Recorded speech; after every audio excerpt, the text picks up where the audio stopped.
નમસ્તે મિત્રો, મારું નામ દર્શના ઠક્કર.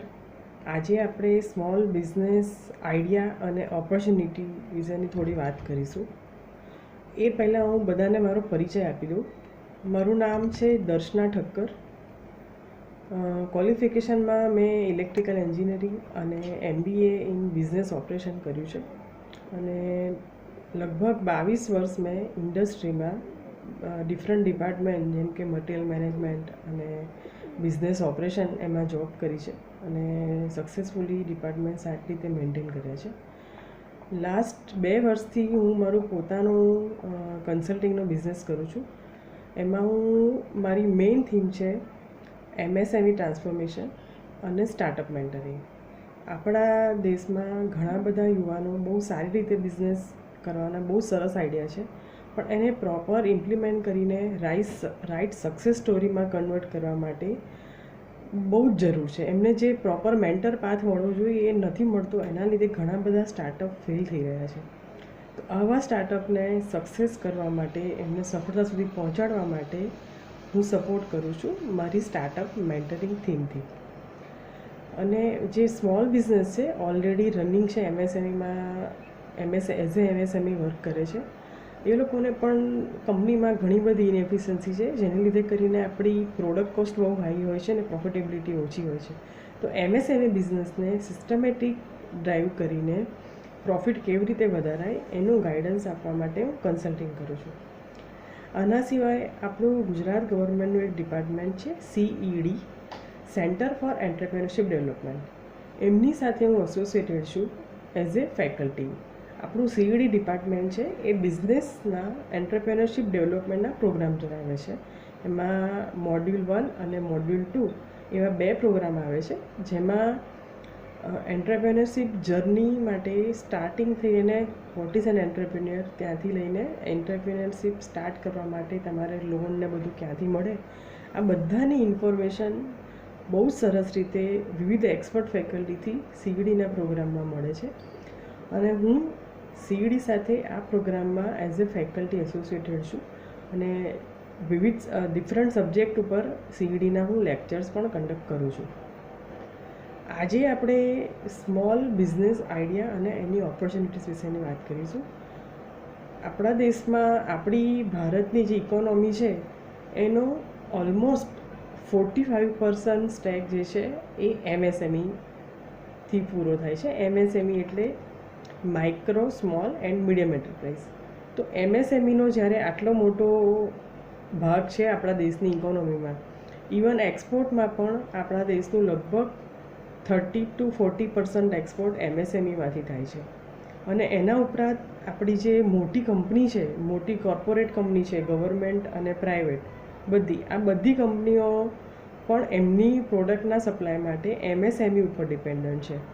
ગવર્મેન્ટના ક્રાઇટેરિયા પ્રમાણે હવે ગવર્મેન્ટની કોર્પોરેટ કંપનીએ પણ MSME પાસેથી તેમના પ્રોડક્ટના અમુક પર્સન્ટેજ પરચેસ કરવા પડે છે. એટલે MSMEનો આપણા દેશની ઇકોનોમીમાં બહુ મોટો ફાળો છે. MSME એટલા માટે જ આપણે જ્યારે સ્મોલ અને મીડિયમ બિઝનેસ કોઈ ચાલુ કરીએ તો એમાં બહુ બધી ઓપોર્ચ્યુનિટી છે અને ઘણા બધા આઈડિયા પણ છે. તો આપણે આજે એવા થોડાક આઈડિયા ડિસ્કસ કરીશું. સૌથી પહેલાં આપણે સમજી લઈએ કે what is entrepreneur or who is entrepreneur. તો એન્ટરપ્રિન્યોર એ છે કે જે પોતાનો કંઈક બિઝનેસ કરે છે. એન્ટરપ્રિન્યોરમાં અને એમાં થોડો ડિફરન્સ છે કે એન્ટરપ્રિન્યોર જે છે એ પોતે કંઈક નવું વિચારે છે. જે ઓલરેડી ચાલતો બિઝનેસ છે માર્કેટમાં, એનાથી કંઈક નવું વિચારીને કોઈ નવો આઈડિયા જનરેટ કરીને એ આઈડિયા પ્રમાણે કંઈક નવું બિઝનેસ કે ઉદ્યોગ, લઘુ ઉદ્યોગ ચાલુ કરે છે. એ જે એન્ટરપ્રિન્યોર છે પોતે તો પોતાની કમાણી કરે જ છે, પોતાનું રોજગાર, જીવન જરૂરિયાતની વસ્તુઓ પૂરી કરવાનું રોજગાર ચલાવવા માટે તો એમાંથી કમાણી કરે છે. એની સાથે એન્ટરપ્રિન્યોર જે છે એ બીજાને પણ રોજગારી આપે છે, આપણા સમાજના ડેવલપમેન્ટમાં પણ ભાગ ભજવે છે. તો આ જે એન્ટરપ્રિન્યોરની ખાસિયત છે. એટલે આને એન્ટરપ્રિન્યોર કહેવાય કે જે પોતાની સાથે બીજાને પણ રોજગારી આપવાનું કામ કરે છે. એન્ટરપ્રિન્યોરમાં શું ગુણ હોય? તો ક્રિએટિવ થિંકિંગ હોય. કોઈ બી વસ્તુને નવો આઈડિયા જનરેટ કરીને ક્રિએટિવ થિંકિંગ કરીને એનું સિસ્ટમેટિક એનાલિસિસ કરે અને પછી સક્સેસ એચીવ થાય જ. જે માર્કેટમાં ન્યૂ ઓપોર્ચ્યુનિટીઝ છે એ ઓપોર્ચ્યુનિટીઝ ફાઇન્ડ આઉટ કરીને સમાજના જે પ્રોબ્લેમ છે આપણા સમાજમાં સોશિયલ, ઇકોનોમિકલ, ફાઇનાન્સિયલ ઘણા બધા જાતના ડિફરન્ટ પ્રોબ્લેમ્સ હોય છે. તો એ પ્રોબ્લેમનું એકચ્યુઅલ સોલ્યુશન ફાઇન્ડ કરીને એનું આપણે યુનિક સોલ્યુશન જેને કહેવાય એવું સોલ્યુશન ફાઇન્ડ આઉટ કરીને કોઈ નવું એન્ટરપ્રેન્યોર નવો બિઝનેસ ચાલુ કરીએ તો એને એક ઇનોવેટિવ એન્ટરપ્રેન્યોરશિપ કહેવાય. હવે એન્ટરપ્રેન્યોરશિપ અથવા તો સ્મોલ બિઝનેસમાં ડિફરન્ટ કેટેગરી છે. કેટેગરીમાં 3-4 કેટેગરી આવે. મેઇન એક છે તે મેન્યુફેક્ચરિંગ. કોઈ પણ વસ્તુનું મેન્યુફેક્ચરિંગ કરો એ રીતે પણ તમે એક બિઝનેસ કરી શકો છો. સેકન્ડ કેટેગરી છે ટ્રેડિંગ. ટ્રેડિંગ એટલે તમે વસ્તુ એક જગ્યાએથી પરચેસ કરો છો અને બીજી જગ્યાએ સપ્લાય કરો છો.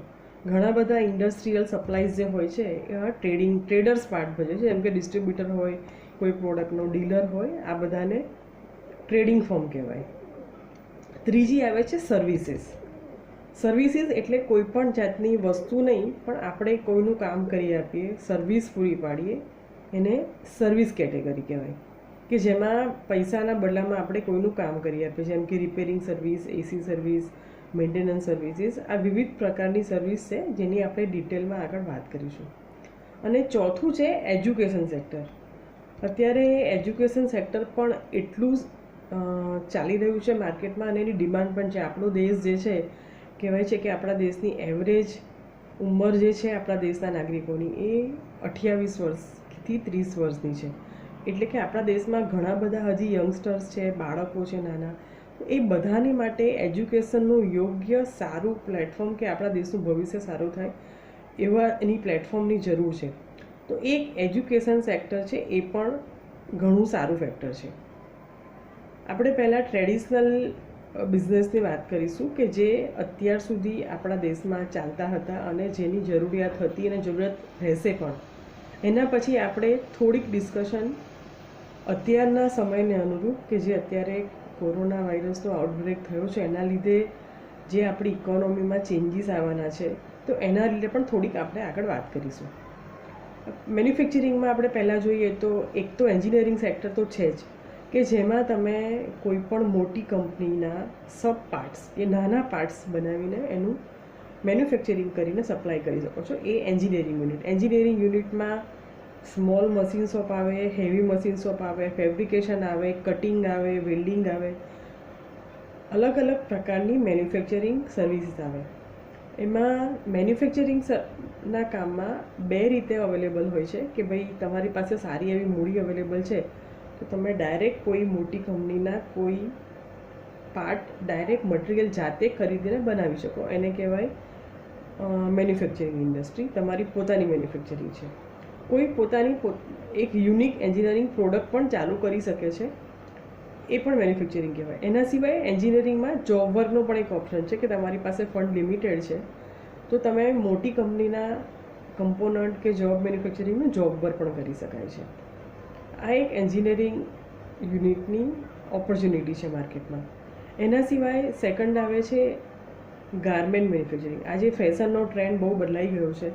બધાને નવા નવા કપડાં પહેરવાનો શોખ હોય છે. લેડીઝ, જેન્ટ્સ, છોકરાઓ, નાના બાળકો બધાના અલગ અલગ ફેશનેબલ કપડાં હોય છે અને બધાને શોખ પણ છે. બહુ હાઈ ડિમાન્ડ છે. અત્યારે તમે ઓનલાઈન માર્કેટમાં જુઓ, મોલમાં જુઓ, શોપમાં જુઓ, રિટેલ માર્કેટ, અને રેન્જ પણ લઈને લોઅર એટલે ચીપર રેન્જથી ઇકોનોમી રેન્જથી હાઈ ગ્રેડ પ્રીમિયમ આઉટફિટને બધા મળે છે જે બ્રાન્ડેડ હોય છે. તો ગાર્મેન્ટમાં પણ એક બહુ સારી ઓપોર્ચ્યુનિટી છે. તમે નાનકડું પોતાનું ગાર્મેન્ટ યુનિટ ચાલુ કરી શકો છો. કેટેગરી વાઇઝ એમાં બનાવી શકાય કે ભાઈ વુમન ગાર્મેન્ટ, કેઝ્યુઅલ ટી શર્ટને એવું બનાવી શકાય, ક્લોથ્સ શર્ટ બનાવી શકાય, વુમન નાઇટવેર બનાવી શકાય, જેન્ટ્સ નાઇટવેર બનાવી શકાય, ડ્રેસીસ બનાવી શકાય, કુર્તીઝ, લેંગીઝ, અંડરગાર્મેન્ટ્સ.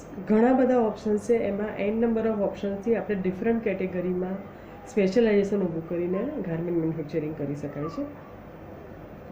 એના સિવાય એક નાનો બિઝનેસ થાય છે જેમાં એક અગરબત્તી મેન્યુફેક્ચરિંગ. આપણે ત્યાં દેશમાં અગરબત્તીનો ઉપયોગ બધા જ સમાજમાં થાય છે.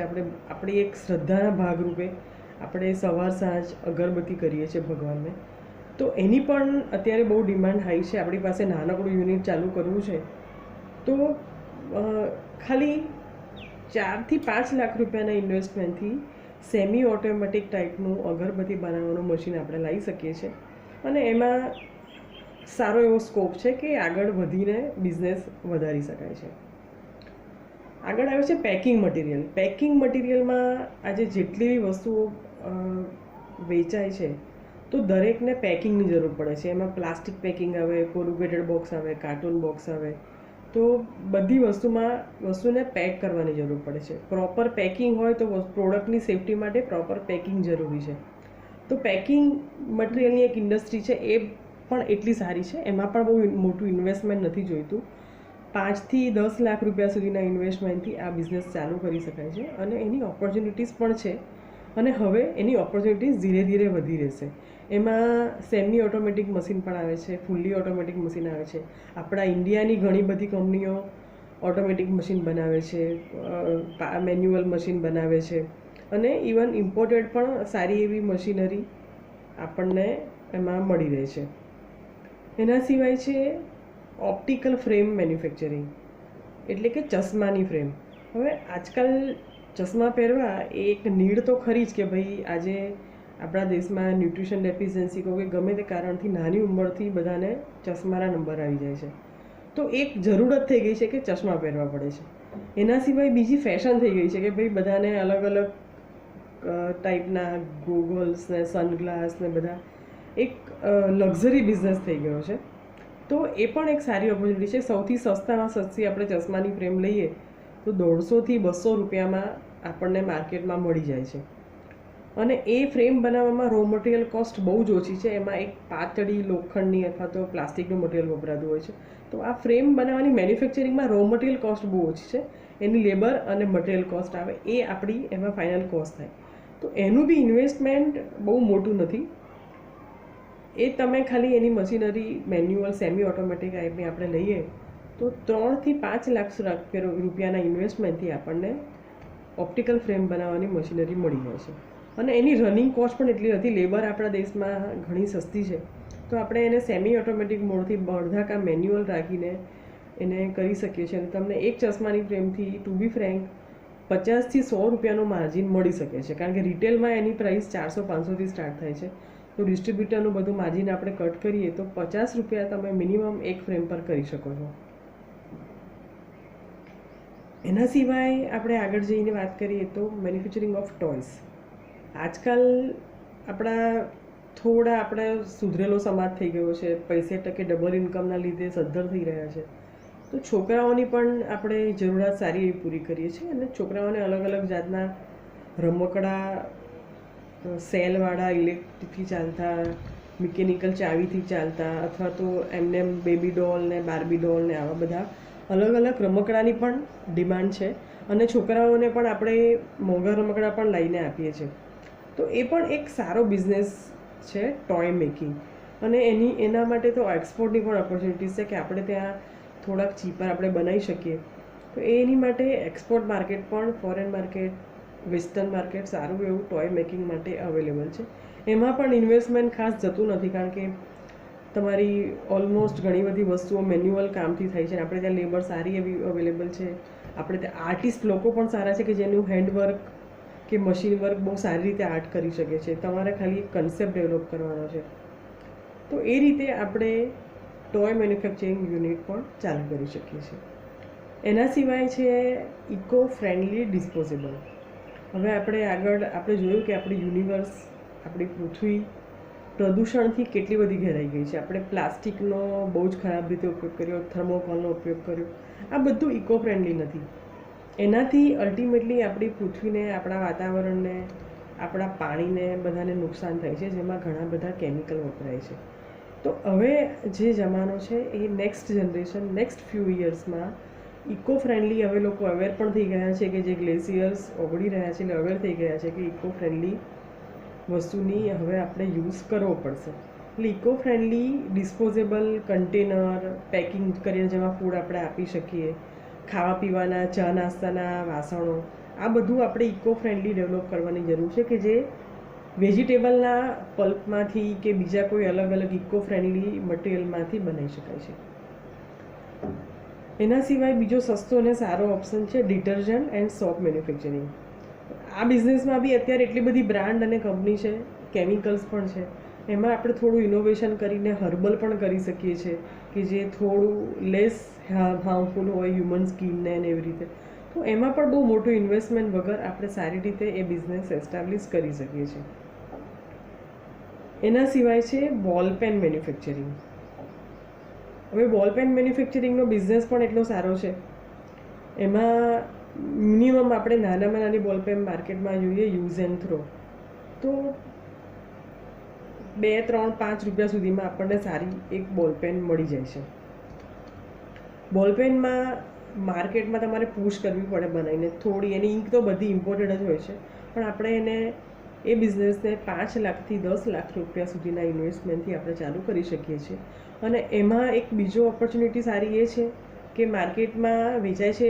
એના સિવાય તમે ગિફ્ટ આઇટમમાં પણ સારી બોલ પેન ડિઝાઇન કરો તો કોર્પોરેટ કંપનીઝ ગિફ્ટ તરીકે પણ એમની તમારી બોલ પેન તમે વેચવાની એક ઓપોર્ચ્યુનિટી માર્કેટમાં સારી એવી છે. Import export business.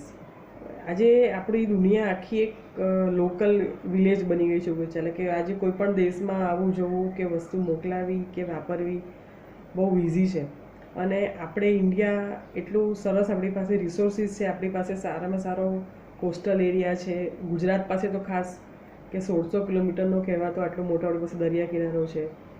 તો આપણી પાસે એક્સપોર્ટની પણ સારી ઓપોર્ચ્યુનિટી છે. આપણે આપણા ફૂડ પ્રોડક્ટ્સ, આપણા મસાલા, આપણા સ્પાઇસી, આપણા ગ્રેન્સ, આપણા વેજીટેબલ્સ, આ બધી વસ્તુ અને એના સિવાય આપણી બધી મેન્યુફેક્ચરિંગ પ્રોડક્ટ્સ પણ આપણે એક્સપોર્ટ કરી શકીએ છીએ. તો તમે કોઈ બી તમારી પ્રોડક્ટ બનાવીને એક્સપોર્ટ માર્કેટમાં બિઝનેસ કરી શકો છો. એ પણ એક સારો બિઝનેસ છે. એના સિવાય એક બહુ સરસ છે કે બધાને મજા આવશે, ફૂડ. બધા આપણે જાણે કે ખાવા, ગુજરાતીઓ તો ખાસ આપણે ખાવા માટે જીવતા હોય છે. આપણે રોજ નવું નવું ખાવાનું ગમતું હોય, સારું સારું ખાવાનું ગમતું હોય. તો ફૂડ બિઝનેસ બહુ સારો છે. ફૂડમાં અલગ અલગ કેટેગરી છે કે ભાઈ raw material, semi Cook food અથવા તો રેડી ટુ ઇટ. આપણે અત્યારે ટીવીમાં એડ જોઈએ છે કે ભાઈ રેડી ટુ ઇટ, ખાલી પેકેટ ખોલો અને તળો અને તો તમારું મસાલાવાળું ટેસ્ટ તૈયાર. એ સેમી કુક ટાઈપનું કહેવાય. પછી રેડી ટુ ઇટ, સીધું કાઢીને ખાવા માંડવાનું, ગરમ કરવાનું. અને ત્રીજી કેટેગરી આવે પ્રિઝર્વેટિવ ફૂડ. તો જે ફ્રીઝરમાં રાખેલું હોય એને વેક્યુમ પેક કર્યું હોય અને ફ્રીઝરમાં નાખ્યું હોય એટલે આપણે કાઢીને જ્યારે ખાવું હોય ત્યારે ગરમ કરીને ખાઈએ.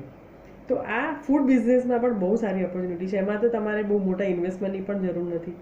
2 લાખથી લઈને 20 લાખ, 50 લાખ જેવું તમારે મોટું બિઝનેસ કરવો હોય એવા ઇન્વેસ્ટમેન્ટથી આપણે સારો એવો ફૂડ બિઝનેસ ચાલુ કરી શકીએ છીએ. હવે આજકાલ આપણે એક બીજી મોટી ચેલેન્જ છે વેસ્ટ મેનેજમેન્ટની. બહુ બધા પ્રકારના આપણે વેસ્ટ પૃથ્વી પર ભેગા કરીએ છીએ.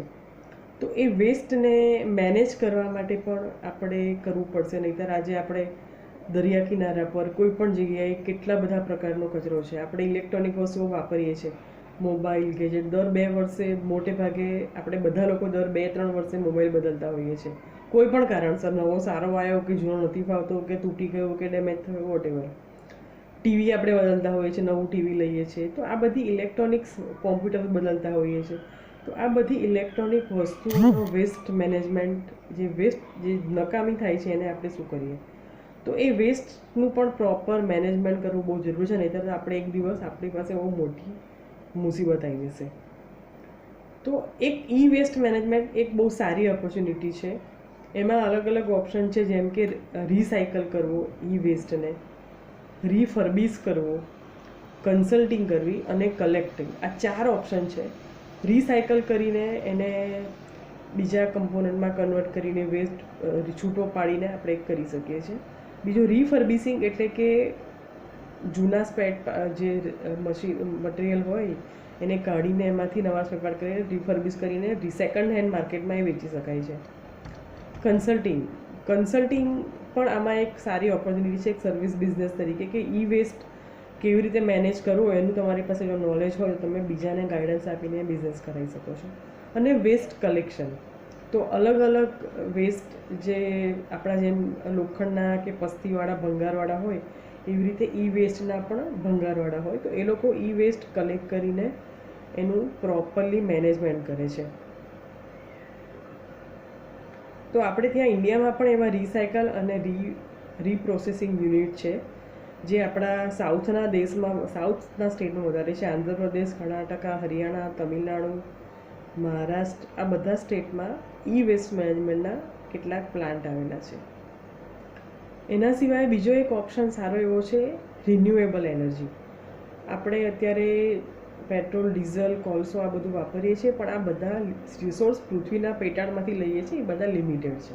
ક્યારેક ને ક્યારેક એ રિસોર્સિસ આપણા ખલાસ થવાના છે. તો કુદરતી રિસોર્સ આપણી પાસે ખૂબ જ માત્રામાં સૂર્યપ્રકાશ, પાણી, દરિયાના જે ટાઇડલ વેવ હોય તે, પવન એટલે વિન્ડ એનર્જી, આ બધું પુષ્કળ છે આપણી પાસે. આપણે એનો ટોટલી વેસ્ટ કરીએ છીએ. તો આ એક બહુ સારો ઓપ્શન છે. હવે ગવર્મેન્ટ પણ બહુ સારો સપોર્ટ કરે છે, પ્રાઇવેટમાં પણ સબસિડી આપે છે. તો આપણે સોલાર પાવર સૌથી વધારે એફિશિયન્ટ અને સૌથી સારો છે. તો એક સોલાર એનર્જીને આપણે બિઝનેસ તરીકે ઓપોર્ચ્યુનિટી લઈ શકીએ છીએ.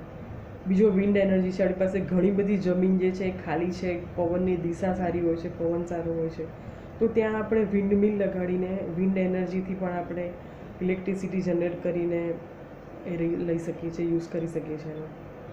એના સિવાય છે બાયોમાસ એનર્જી, એ પણ એક છે.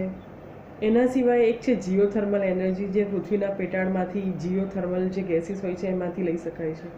તો આ બધા રિન્યુએબલ એનર્જીના પણ ઘણા એવા સારા બિઝનેસ છે. એના સિવાય હવે સપોઝ બહુ મોટું ઇન્વેસ્ટમેન્ટ નથી કરવું આપણે, અથવા તો કે મેન્યુફેક્ચરિંગ નથી કરવું, એની ઘણી બધી જવાબદારી હોય છે, ઘણા બધા બિઝનેસના ફેક્ટર્સ મેન્ટેન કરવા પડે આપણે. તો એક સર્વિસ બિઝનેસ છે કે એમાં બહુ ઓછા ઇન્વેસ્ટમેન્ટથી આજે આપણે સર્વિસ બિઝનેસ ચાલુ કરીએ છીએ. સર્વિસમાં પણ તમે અલગ અલગ પ્રકારના ઓપ્શન્સ લઈ શકો, તમારા ઇન્ટરેસ્ટ પ્રમાણે, તમારી લાઇકિંગ પ્રમાણે. તો એક તો મારા હિસાબે ખેતીની જરૂર છે. તો આજે બધું આપણું ફૂડ જે છે પેસ્ટિસાઇડવાળું છે. તો એમાં આપણે ઓર્ગેનિક ફાર્મિંગ, જો તમારી પાસે ખેડૂત મિત્રો હોય, આપણે ભાઈઓ ઘણા બધા આપણા દેશમાં ખેડૂતો છે, ખેડૂતના સંતાનો છે, તો ખેડૂત મિત્રો જો ઓર્ગેનિક ફાર્મિંગ કરે તો આજુબાજુના શહેરોમાં ઓર્ગેનિક ફૂડ બહુ સારા પ્રાઇસથી વેચવાના ચાન્સીસ છે. અને ઇવન એક્સપોર્ટ માટે પણ ઓર્ગેનિક ફૂડમાં બહુ સારા પ્રાઇસ મળે છે. તો એક આપણે ઓર્ગેનિક ફૂડનો બિઝનેસ કરી શકીએ છીએ.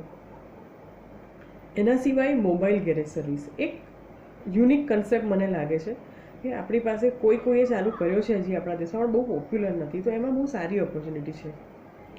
મોબાઈલ ગેરેજ સર્વિસ એટલે કે આજે આપણા પાસે એવરેજ આપણા ઇન્ડિયન સિટીઝન પાસે વ્હીકલ હોય છે. 2 વ્હીલર હોય, 4 વ્હીલર હોય, રિક્ષા હોય, ટ્રક હોય, ગાડી હોય, ટ્રેલર હોય, અને આપણા રસ્તા હંમેશા વાહનોથી ફૂલ હોય છે. ક્યાંક ને ક્યાંક કોઈને વાહનમાં ખોટકાઈ જાય, રસ્તામાં રિપેરિંગની જરૂર પડે, કંઈ પણ પ્રોબ્લેમ થાય, તો આપણે કેટલેક દૂર સુધી શોધવું પડે છે કે ક્યાં ગેરેજ છે, ક્યાં પંચરવાળો છે, ક્યાં સર્વિસ સ્ટેશન છે. ત્યાં સુધી આપણે ગાડીને લઈને જવું પડે છે, વ્હીકલને પુલિંગ કરીને લઈ જવું છે. હવે ઘણી બધી કંપનીઓ, ઇન્સ્યોરન્સ કંપની ઘણી બધી છે, એ લોકો પણ ઓન સાઇટ મેન્ટેનન્સ અથવા તો બ્રેકડાઉન સર્વિસ આપે છે. તો આપણે આનો લાભ લઈને એક મોબાઈલ ગેરેજ સર્વિસ ચાલુ કરી શકીએ કે જેમાં એક નાનકડા વ્હીકલ ઉપર કે ભાઈ વાનમાં કે એવામાં એક તમે મોબાઈલ ગેરેજ ઊભું કરો, ઓન કોલ તમારો નંબર ક્યાં ઘણી બધી જગ્યાએ સ્પ્રેડ થયેલો હોય, કોઈને પણ જરૂર હોય તો એ કોલ કરીને ઓન કોલ નજીકના એરિયામાં મોબાઈલ ગેરેજ સર્વિસ તમે પ્રોવાઈડ કરી શકો. એક સારો કન્સેપ્ટ છે. બીજો આપણો દેશ જે છે એ તહેવારોનો દેશ છે. આપણે ત્યાં ઘણા બધા તહેવારો એક પછી એક, ઉત્તરાયણ આવીને, હોળી આવીને, દિવાળી આવીને, એવું તો એક પછી એક રક્ષાબંધન આવી, ઘણા બધા તહેવારો ઓલમોસ્ટ એવરેજ 12 મહિનાના મિનિમમ 12 તહેવાર આપણે ત્યાં અલગ અલગ ધાર્મિક વ્યવસ્થા પ્રમાણે આવતા હોય છે. તો એમાં આપણે સિઝનલ બિઝનેસનો પણ ઓપ્શન છે કે તમે દર સિઝન પ્રમાણે જે તે બિઝનેસ કરી શકો છો. બીજું છે એક ઓપ્શન છે સર્વિસીસમાં મેરેજ બ્યુરો. આપણી સમાજમાં એક મેરેજ સંસ્થા એ બહુ સારી વસ્તુ છે, પણ હવે આપણે બધા એટલા બિઝી લાઈફ થઈ ગઈ છે, એજ્યુકેશન લેવલ, જોબ લેવલ આ બધું હાઈ પ્રાઇસ થઈ ગયું છે બધાનું.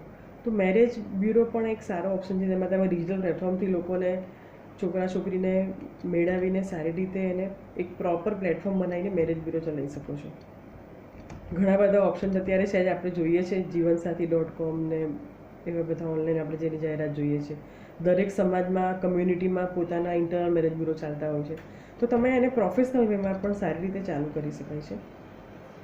એના સિવાય છે ગેમ પાર્લર. આજે છોકરાઓને અલગ અલગ જાતની ગેમ રમવી પણ ગમતી હોય છે. તો આપણે મોટા શહેરોમાં તો હોય જ છે, તો જે નાના બી ક્લાસના અને સી ક્લાસના જે ટાઉન અને શહેર છે એમાં પણ આપણે એક ગેમ પાર્લર થોડા ઘણા ઇન્વેસ્ટમેન્ટ 2 થી 5 લાખના ઇન્વેસ્ટમેન્ટથી નાના મશીન લઈને ગેમ પાર્લર ચાલુ કરી શકીએ છીએ. તમને કોઈ બહુ શોખ છે કે ભાઈ કોઈને પાર્ટી કરવી બહુ ગમે છે અને બહુ સરસ મેનેજમેન્ટ કરતાં આવડે છે ઇવેન્ટનું ને પાર્ટીનું, તો એમાં આપણે કોઈ તમે ઇવેન્ટ મેનેજમેન્ટ કે પાર્ટી પ્લાનરનું પણ એક બિઝનેસ ચાલુ કરી શકાય છે. આ એક ટ્રેડિશનલ બિઝનેસની વાત કરી ટૂંકમાં આપણે. હવે આના સિવાય અત્યારે આપણે જ્યારે એક ગ્લોબલ મહામારી જેને કહેવાય કે વૈશ્વિક મહામારી પેન્ડેમિક જે છે કોરોના વાયરસ, એનાથી આપણે સફર થઈ રહ્યા છે, આખી દુનિયા સફર થઈ રહી છે. તો મને એવું લાગે છે કે આજથી આના આવતા દિવસોમાં બિઝનેસની વ્યાખ્યા ઘણી બધી ચેન્જ થઈ જશે.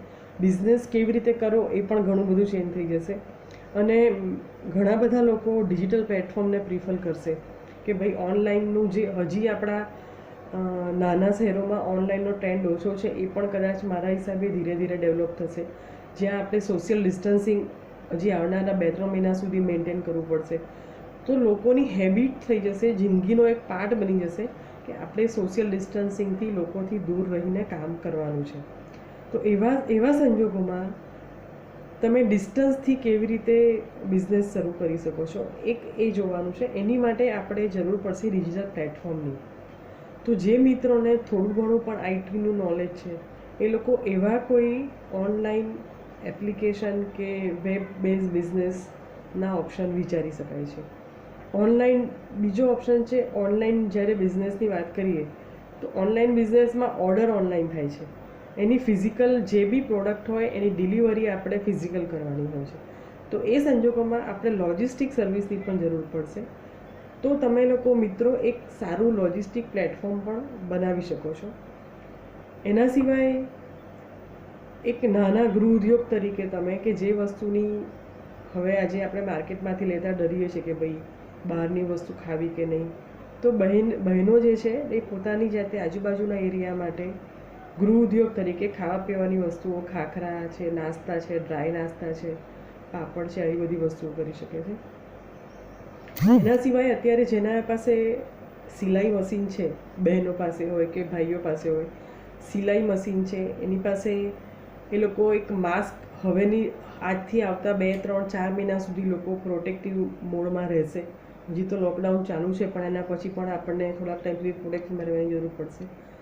તો એક માસ્ક, ફેસ માસ્ક કે ફેસ શિલ્ડ, એની પણ એક ડિમાન્ડ માર્કેટમાં સારી એવી છે. આપણે તો બહુ ઇન્ટેલિજન્ટ લોકો છે એટલે કપડું કે રૂમાલ બાંધીને પણ આપણી ઘણી બધી બહેનો દુપટ્ટા બાંધીને પણ આપણું કામ ચલાવીએ જ્યારે માસ્ક અવેલેબલ નથી થતા માર્કેટમાં. તો પણ જેની પાસે સિલાઈની ફેસિલિટી છે એ લોકો માસ્ક બનાવવાનો બિઝનેસ પણ અત્યારના સમય માટે ચાલુ કરી શકાય છે. એના સિવાય પર્સનલ પ્રોટેક્શન ઇક્વિપમેન્ટ જે ડૉક્ટરના મેડિકલ સ્ટાફ માટે જરૂર પડે છે, એની માટે તમે એ વસ્તુ પણ બનાવવાનું ચાલુ, તમારી જો ગાર્મેન્ટ યુનિટ અત્યારે ચાલુ છે અથવા તમારી પાસે સિલાઈ મશીન છે કે થોડી બહેનોનું ગ્રુપ છે, તો ભેગા થઈને તમે આવી વસ્તુઓ પણ બનાવી શકો છો. તો આવા ઘણા બધા અલગ અલગ ઓપ્શન છે. આપણે આગળ ફરીથી એની ડિટેલમાં વધારે બીજી ઓપોર્ચ્યુનિટી માટે ચર્ચા કરીશું. મને લાગે છે કે બધાને મારા નાના નાના બિઝનેસના ઓપ્શન્સ પસંદ આવશે અને બધા પોતાના સ્વરોજગારના જે સપના છે કે આપણા દેશમાં એક સૌથી મોટો એમ્પ્લોયમેન્ટ ઓપોર્ચ્યુનિટી સ્વરોજગારની છે અને આપણી સરકાર પણ સ્વરોજગાર માટે બહુ સપોર્ટ કરે છે. અને ખાસ કરીને આપણા ગુજરાતી લોકો તો જન્મથી જેને કહેવાય બિઝનેસ માઇન્ડવાળા છે કે જેનામાં એક ધંધો કરવાની સૂઝબૂઝ આવેલી છે. તો આમાંથી ચોક્કસ કોઈક લાભ લઈને તમે લોકો મિત્રો એક સ્વરોજગારમાં આગળ વધશો એવી મને આશા છે.